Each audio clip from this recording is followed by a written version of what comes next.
A fire leaves a Franklin County business owner without knowing what comes next as his livelihood is destroyed. Apple Valley News Now's Monique Ledesma says the fire is not only impacting the owner, but the whole small community of Mesa.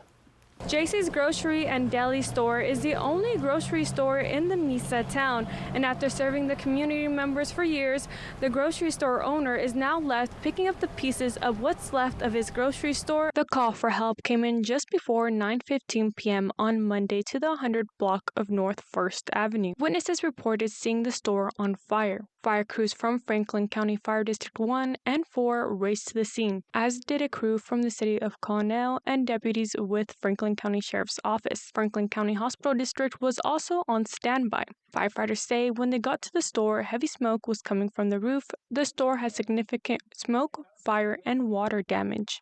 All we can see was, of course, it's a community little store, so we're in it a lot. It looks like it started in the cashier's workstation.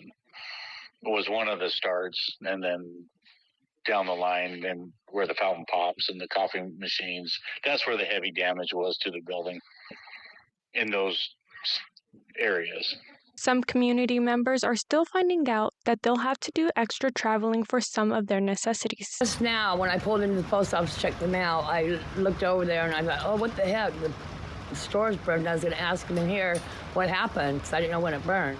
Victoria Pence says for her mom, going for a quick run for something like sugar just got a lot harder. I think she would go over there every once in a while for like milk or stuff if she was out and I couldn't make it here. So it's going to make it a little inconvenient for her not having it there. Pedro Solorio says even though he doesn't live in Mesa, he would make trips to the store from Elitopia.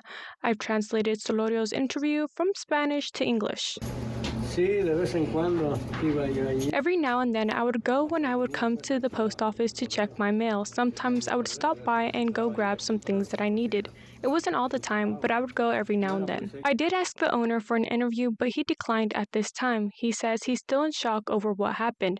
The Franklin County Sheriff's Office says the cost of damages is still not known at this time or when it will reopen.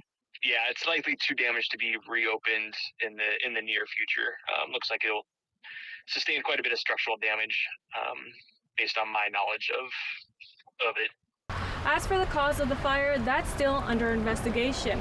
Reporting in Mesa, Monique Ledesma, Apple Valley